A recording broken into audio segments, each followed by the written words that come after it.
Welcome to Double Fries No Slaw. It is Tuesday evening, a pop-up episode, and one of our favorite guests returning back to this show again, Coach Sue of FSU Women's Hoops. How are you doing? Double fries, baby. No slaw. There we go. We will never be accused of taking ourselves too seriously with the podcast name, but we like it that way. Also, it's pretty unforgettable, I guess, at that point. So, fresh off of a huge win on Sunday, we had people over and they were trying to watch the Pro Bowl, and the game I was following my phone, and then when it got really down to the wire, like 5 minutes left, I was like, y'all are just going to have to suck it up. We're watching this. So we flipped on the ACC network. Huge win against Notre Dame. First in program history. As many accolades as women's hoops has and as great of a run as pretty crazy to have the very first win against Notre Dame. Obviously, you've been asked this a million times by now, but what did that win mean on Sunday? Talking specifically about Notre Dame, we'll get into some of the other stuff that Sunday meant as well. But what did it mean to win that one? Well, it's interesting because I said something to Brooke before the game. I said, this is the only team in the ACC that we've never beaten. And, Notre Dame didn't come in too long ago, and they came in with national championship caliber teams. And so, you felt like it was coming. And it really did feel like it was coming this game. I feel like our players have really embraced the process, and it's been that.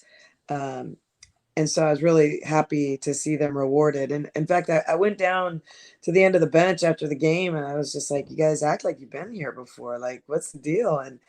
And Valencia Meyer says, Coach Sue, we're making history. And I'm like, what? What's the history you're making? And she's like, we've never beaten Notre Dame. And I was like, I didn't even know they knew that. So, yeah, it was hopefully first of many. And Coach, it seemed like for the longest time in women's college basketball, there was no parity, right? It was UConn, it was Notre Dame, it was Tennessee, teams like that. The Final Four would be all one seeds almost every single year, and that's kind of shifted.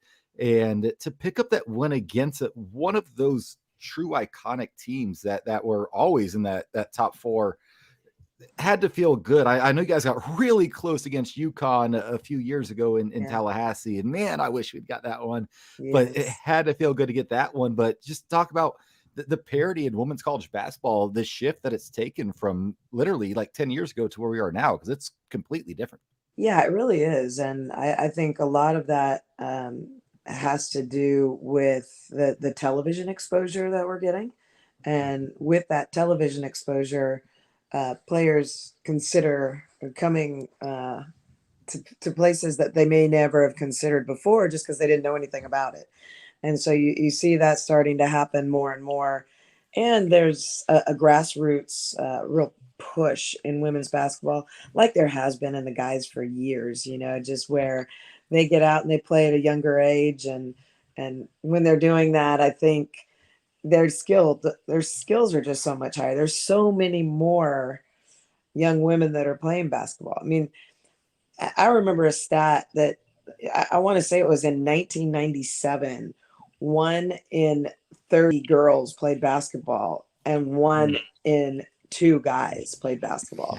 And then it was like, 25 years later, it was 1 in 2 in men's basketball or boys basketball and 1 in 3 in girls basketball. So you can see there's just a lot more people that are getting involved. And it's not just, we're going to talk with you mostly about basketball here, but it's not just basketball, right? Like I just saw softball put out a tweet earlier today. They're on TV 16 times this year. Soccer was huge, and all of those games were televised down the stretch. It's really like the momentum is picking up everywhere in women's athletics, right? And as somebody that's been around women's athletics for a long time, what does that mean to you? Not just basketball, but just all women's sports in general. It's huge. I mean, and again, it's the opportunity for streaming. I mean, it's what we're doing right now. Like this wasn't around. first started, I didn't know what a podcast was. There was no such thing, you know. I think you guys invented it, right? I don't know about that. Maybe Richie. We like to think we did, but you know, they were hard. The people that came you before invented the us. best one, right? I mean, That's right. Yeah, we took it to the next level. Right, exactly. So, you know, I just think with all of the communication that there is out there, the opportunity to see things immediately, there's a lot more interest all over the place. Yeah, for sure. So we talked about the game on Sunday. Obviously, exciting and thrilling down to the wire. Florida State ends up pulling it off, but the game itself and Sunday meant more than just the game. Can you talk a little bit about Sunday was play for K? Obviously, the team wore. We love when a bigger meaning there too when the men's team wears the turquoise uniforms playing for the Seminole Tribe. But talk a little bit about the play for K and what Sunday meant, with respect to those things. Well, it's interesting because I asked our players, our freshmen, I said, do you know who Kay Howe is? And they knew a little bit, but not a lot. And here she was for me, the person that I looked up to as a young coach, a mentor for me when she was my peer at the ACC, and just watching, her heart for other people while she was battling cancer. And what she basically said was, look, if we have early detection of any of these women's cancers, then it gives you so much more of a chance of survival.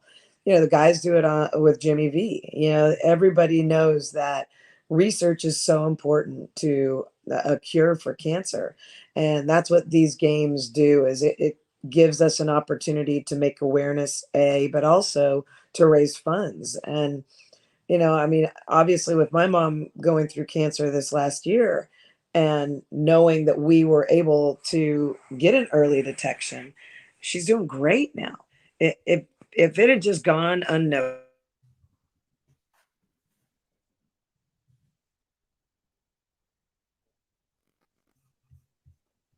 Oh, we may have lost her for a sec there.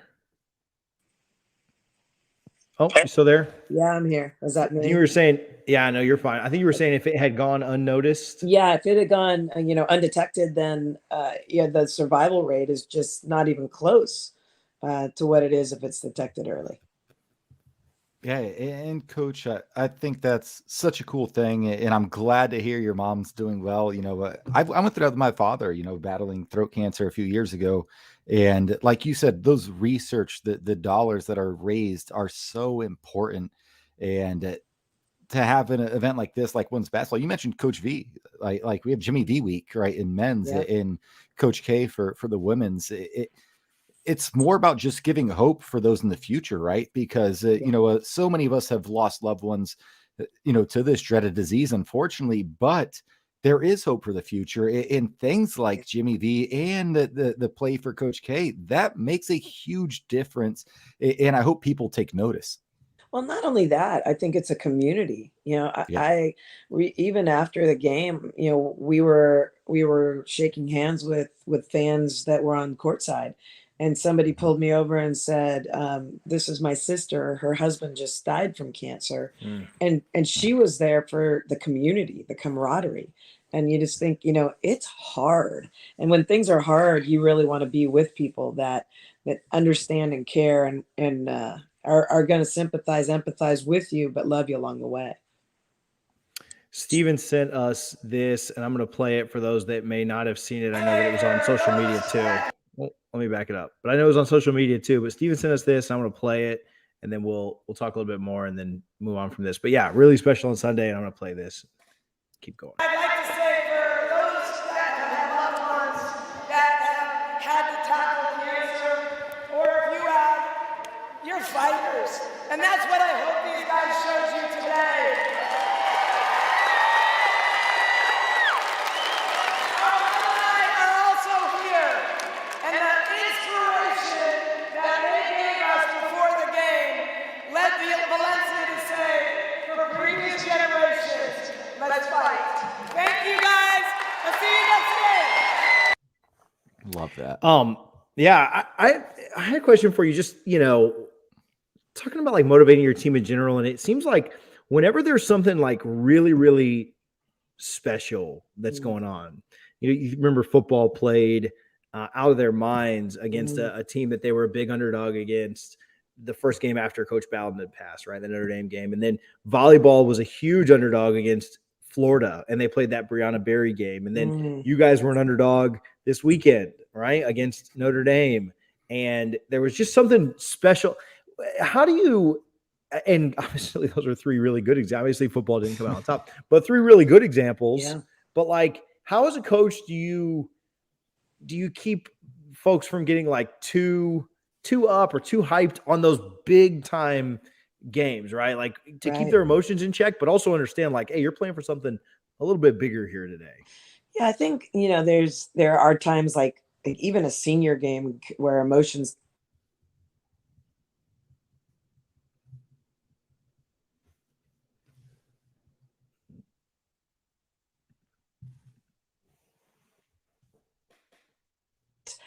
we had our alumni weekend. And did you guys get me on that? Or I keep fine. Going in and out, don't I? No, you're fine. Tell us that again. I think you were just starting about like even like senior weekends and stuff. Yeah. So yeah, even with big moments like senior night, it's hard to keep emotions in check. But I think with things like causes, it just blows wind into your sail. I had alumni back this weekend, and one of my alumni stepped up and she just shared with our team that it was part of a 4-player recruiting class, a really good one, and only 2 of them are left, and one passed away while she was at Florida State.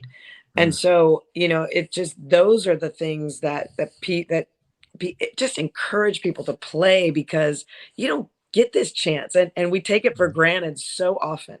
And so a cause like women's cancers or cancer in general, it just gives you something more, I think, to know that there's something bigger out there. Yeah, and Coach, obviously we've had a great run. I think one of 10 teams that have made the tournament 8 years in a row. Some work to do this year, but a huge opportunity this coming week.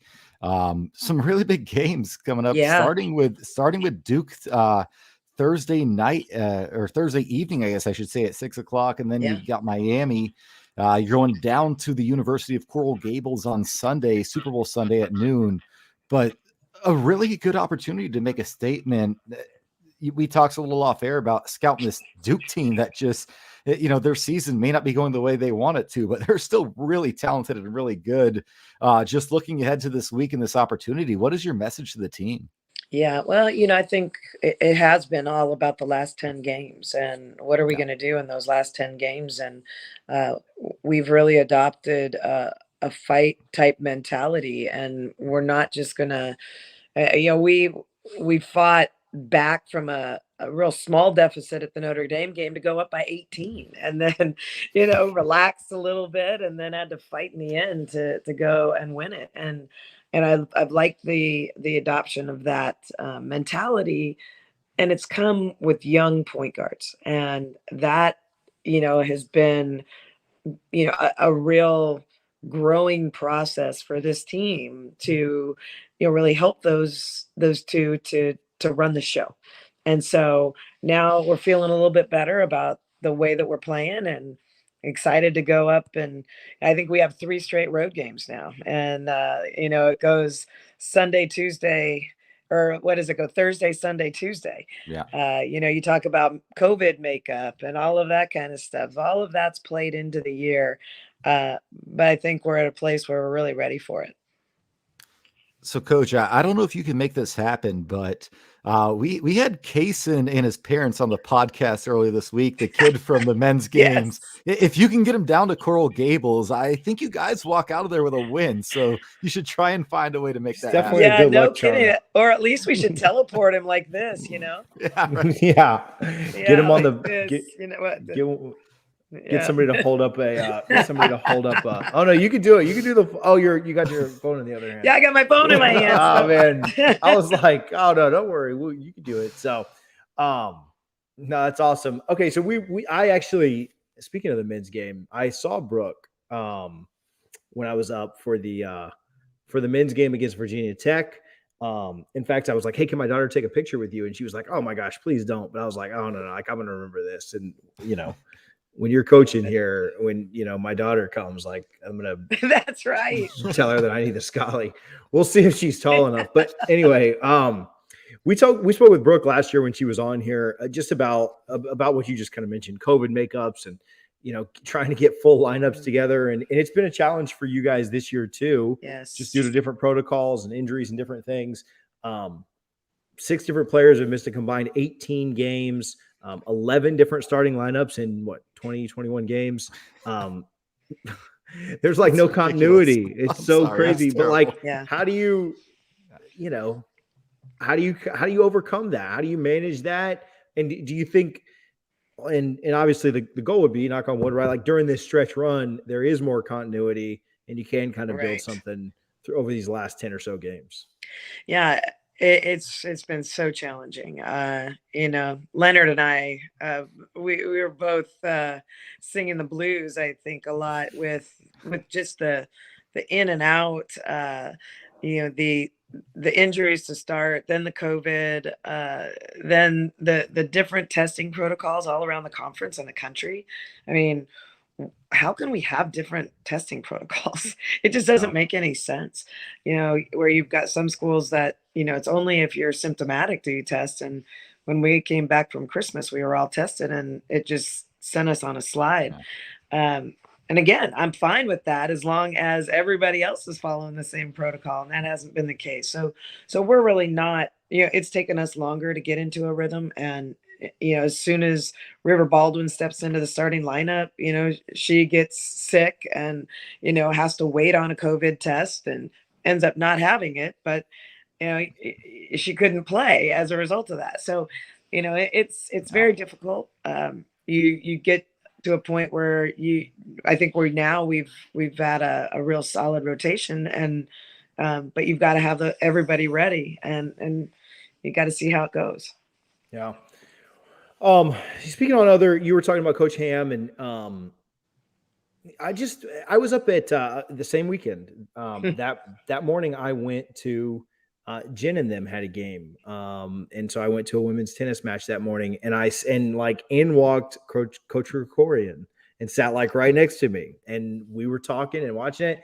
And I thought it was so neat that, we'll see Coach Norvell out at basketball games or baseball games, but talk a little bit about like the coaching, we've asked Mike Martin about this, and he says you're the one that, like, when you walk in, everybody straightens up and behaves.